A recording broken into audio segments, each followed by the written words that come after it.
Hello and welcome back to In the Word, a weekly tool for weekday worship provided for you by Ada Christian Reformed Church.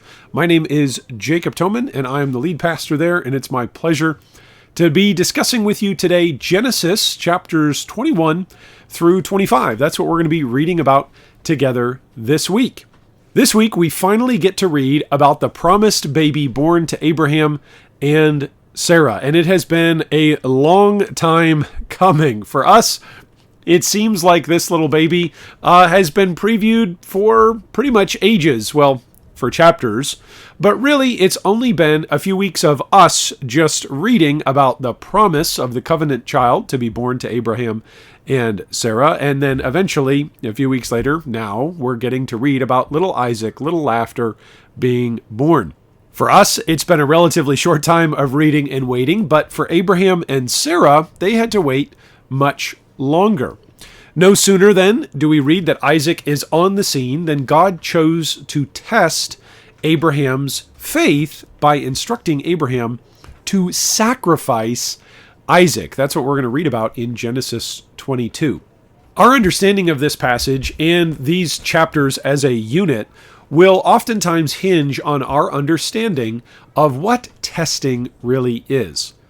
Tests can be physically rigorous to determine maybe a medical diagnosis. Tests can also be mentally exhausting, aiming to reveal a student's academic progress.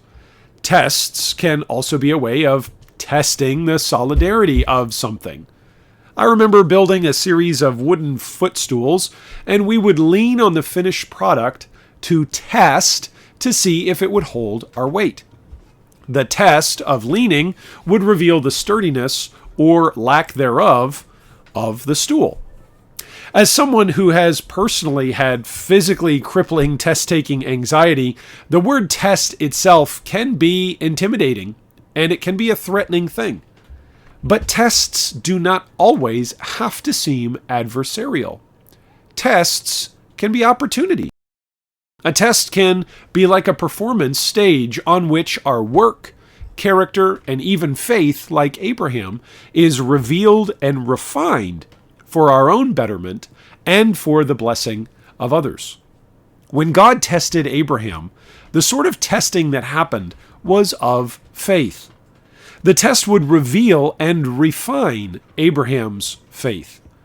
His test showcased a faith that would trust God even if God would take away the covenant son God had promised to Abraham and Sarah.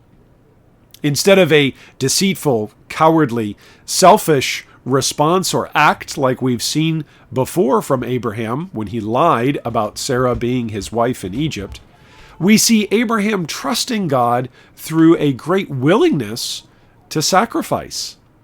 God did not ultimately require the life of Isaac to be sacrificed.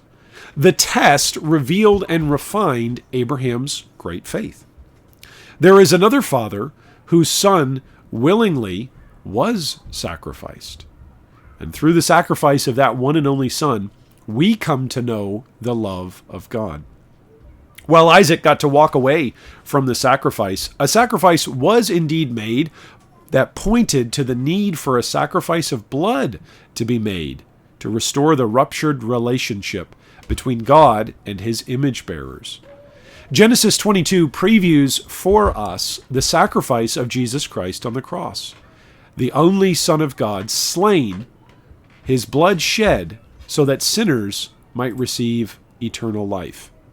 By the end of our reading this week, the story of Genesis will have transitioned from the life and times of Abraham, Sarah, and Isaac to the next generation that God will work through, Jacob and Esau, like we read about in Genesis 25.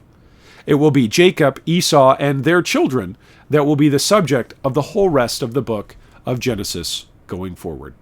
Thanks so much for joining us this week.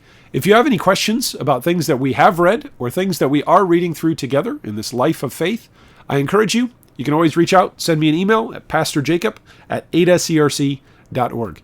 Thanks for joining us, and we'll see you next time.